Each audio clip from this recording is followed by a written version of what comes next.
সুপ্রিয় দর্শক, BD live 24 নিউজে এই মুহূর্তে আমি যুক্ত হয়েছি মুঘল সম্রাট। আর এই মুহূর্তে যে জায়গায় দাঁড়িয়ে আছি সেটা হচ্ছে আমাদের আজকে যে বিষয়টা নিয়ে আপনাদের কাছে এসেছি সেটা হচ্ছে বিজ্ঞ এবং সিনিয়র সাংবাদিক মাহমুদুর রহমান। আর সেই মাহমুদুর রহমানের উপর অসংখ্য মামলা এবং অসংখ্য নির্যাতন সহ্য করে গ্রেপ্তার হয়েছে, বিক্ষোভ মিছিল হয়েছে। তাকে যারা সবচেয়ে বেশি ভালোবাসে তারা দেখলাম যে এখানে জাতীয় প্রেস ক্লাবের সামনে আমরা দেখেছি তার উপর ব্যানার নিয়ে যে বিক্ষোভ মিছিল নিয়ে এখানে একটি সম্মেলন করেছে। সেই সম্মেলনের উদ্দেশ্যে আমি বলছি যে একজন সিনিয়র সাংবাদিক হিসেবে যিনি সুন্দরভাবে উনি সাংবাদিকতা বস্তুনিষ্ঠ সংবাদ প্রকাশ করেছেন, তারপরেও ওনার উপর এত হামলা।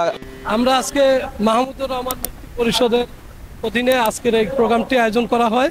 এটি হচ্ছে যে আপনারা নিশ্চয়ই জানেন, ফ্যাসিস্ট সরকার আমলে সবচেয়ে নির্ভীক এবং অকুতোভয় সাংবাদিক ছিলেন ডক্টর মাহমুদুর রহমান, ভারপ্রাপ্ত সম্পাদক আমার দেশ। তাকে অন্যায়ভাবে ফ্যাসিস্ট সরকার 2011 সালে একটি মিথ্যা মামলা দেওয়া হয়। সেই মামলায় 2023 সালের 17 আগস্ট একটি মিথ্যা রায় দেওয়া হয়। সেই রায়ে ওনাকে 7 বছর জেল দেওয়া হয়। সেই রায়ের কারণেই আজকে উনি দেশে এসে উনি আইনের প্রতি শ্রদ্ধাশীল থেকে আজকে সিএমএম আদালতে উনি আত্মসমর্পণ করেন। কিন্তু ওনাকে সেই মামলা থেকে খালাস না দিয়ে ওনাকে জেলে প্রেরণ করা হয়। আমরা যেখানে আইনজীবীরা সেখানে তার ডিভিশন চেয়েছিলাম এবং তার মুক্তি চেয়েছিলাম, কিন্তু যেহেতু সিএমএম আদালত এই 7 বছরের সাজা তার এখতিয়ার নাই জামিন দেওয়ার, এই কারণেই সে মাহমুদুর রহমানকে জেলে প্রেরণ করেন। আমরা সাথে সাথে মাহমুদুর রহমান যেহেতু একজন জ্যেষ্ঠ মানুষ এবং যেহেতু একজন সিনিয়র সিটিজেন এদেশের এবং ফ্যাসিস্ট আমলের সবচেয়ে নির্যাতিত একজন সাংবাদিক, তার জন্য আমরা তার ডিভিশন চেয়েছি, আদালত তা গ্রহণ করেছেন। আসলে মাহমুদুর রহমান সাহেব এদেশের জাতীয়তাবাদী চেতনার একজন সাংবাদিক, যিনি দিল্লির বিরুদ্ধে সবসময় কথা বলতেন এবং স্বাধীন সার্বভৌম বাংলাদেশের পক্ষে কথা বলতেন। এবং উনি সবসময় বলতেন এদেশের দিল্লি আগ্রাসন থেকে বাংলাদেশকে মুক্ত করতে হবে। সে কারণেই আসলে তখনকার সময়ের ফ্যাসিস্ট সরকার, আপনারা জানেন, দিল্লির সহযোগিতা নিয়ে এদেশে 17 বছর অন্যায়ভাবে দেশ শাসন করেছে। সে কারণেই আমরা মনে করি মাহমুদুর রহমানকে অনেকগুলো মামলা দেওয়া হয়েছিল। আপনারা নিশ্চয়ই জানেন, কুষ্টিয়া একটি আদালতে উনি যাওয়ার পরে সেখানে তাকে রক্তাক্ত করেছিল সেই সময়ের ফ্যাসিস্ট সরকারের গুন্ডা বাহিনী এবং পুলিশের সহযোগিতায় তাকে রক্তাক্ত করা হয়েছিল। দেশবাসী বিষয়টা জানেন এবং তাকে অসংখ্য মামলা দিয়ে তাকে হয়রানি করা হয়েছিল এবং তাকে সারা দেশে বিভিন্ন মামলায় তাকে হাজিরা দিতে হয়েছিল। সে সময় যারা মুক্তিকামী মানুষ তার মুক্তি চেয়েছিল, কিন্তু ফ্যাসিস্ট সরকার তাকে সেটি না করে অন্যায়ভাবে তাকে একটি সাজা প্রদান করে। সেই সাজার আলোকেই আজকে উনি আইনের প্রতি শ্রদ্ধাশীল থেকে কোর্টে উনি আত্মসমর্পণ করেন, আর সে কারণেই তাকে আজকে জেলে প্রেরণ করা হয়। আপনারা জাতীয় প্রেস ক্লাবের সামনে দেখলাম যে কর্মসূচি করেছেন, এই কর্মসূচিতে আপনারা কত? আমরা আশাবাদী, যেহেতু এই ফ্যাসিস্ট সরকারকে আমরা হটিয়ে 5ই আগস্ট 2024 সালে দ্বিতীয় স্বাধীনতা অর্জন করেছি এবং দিল্লির রাহমুক্ত করেছি এই বাংলাদেশকে। সুতরাং আমরা আশাবাদী বর্তমান অন্তর্বর্তী সরকার এই ফ্যাসিস্ট সরকারের আমলের সকল ঘটনায় যারা অন্যায়ভাবে অভিযুক্ত সেই সব জায়গা থেকে তাকে মুক্ত করবে এবং মাহমুদুর রহমানের এই সকল মামলাগুলো থেকে সে মুক্ত পাবে এবং অচিরেই উনি জেল থেকে বের হবেন এবং এই অন্তর্বর্তী সরকারেও উনি একজন উপদেষ্টা হিসেবে আসবেন বলে আমরা বিশ্বাস করি। এই যে মাহমুদুর রহমান সিনিয়র একজন সংবাদকর্মী ছিলেন, ওনার উপরে যে মামলা হয়েছে এই বিষয়ে আপনি কি? যে আসলে আপনি যে প্রশ্নটা করেছেন এবং আমরা যে কারণে মাহমুদুর রহমান মুক্তি পরিষদ গঠন করে আজকে রাজপথে নেমেছি এবং সরকারকে আলটিমেটাম দিয়েছি, এই প্রশ্ন দুটির উত্তর একই ইন্টার রিলেটেড। আমরা মনে করি যদি মাহমুদুর রহমান সাহেব শুধু হাসিনার ফেসিবাদের বিরোধিতা করতেন তাহলে তাকে এভাবে রক্তাক্ত হতে হতো না, এত মারাত্মক নির্যাতনের শিকার হতে হতো না। আমরা মনে করি এবং আমাদের কাছে যথেষ্ট বিশ্বাসযোগ্য প্রমাণ আছে, মাহমুদুর রহমান মূলত ভারতের আধিপত্যবাদের বিরুদ্ধে সোচ্চার হওয়ার কারণেই ভারতের দালালেরা বা ভারতের যে লবি রয়ের ব্লুপ্রিন্টে মাহমুদুর রহমানের উপর ভয়ানক নির্যাতন করে এক পর্যায়ে তাকে দেশ ত্যাগ করতে বাধ্য করেছে। এবং আমরা এটাও মনে করি যে দেখেন এরকম অনেক এক্সাম্পল রয়েছে বাংলাদেশি যে সাজাপ্রাপ্ত আসামি, এমনকি মাহমুদুর রহমানের যে পরিমাণ সাজা তার চাইতে বেশি সাজাপ্রাপ্ত আসামি সরকারের নির্বাহী আদেশে বিশেষ সিদ্ধান্তে বিভিন্ন আইনি কাঠামোর মধ্যেই কারাগারে যাওয়া ছাড়াই খুব সহজে মুক্তি পেতে পারে, সেই সিস্টেম কিন্তু আছে।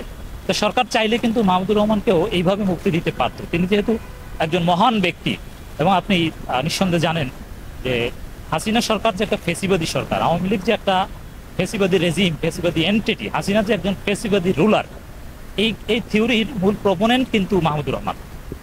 অতএব যেই মাহমুদুর রহমানের তত্ত্বের উপর ভিত্তি করে টোটাল আন্দোলনে আজকে আমরা হাসিনাকে তাড়াতে পেরেছি, সেই মাহমুদুর রহমানকে এখন কারাগারে যেতে হয়েছে।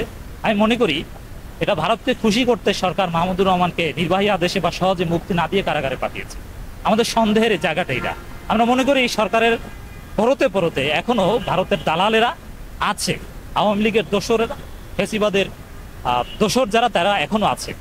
তাদের কারসাজিতেই মূলত মাহমুদুর রহমান সহজে মুক্তি পাননি এবং তাকে কারাগারে যেতে হয়েছে। এবং আপনি একটু চিন্তা করে দেখেন, হাসিনার আমলে যখন ভয়ানক অত্যাচার নির্যাতন হতো তখন কারাগারে যাওয়া এক জিনিস, তখন এটা একবার নর্মাল ছিল।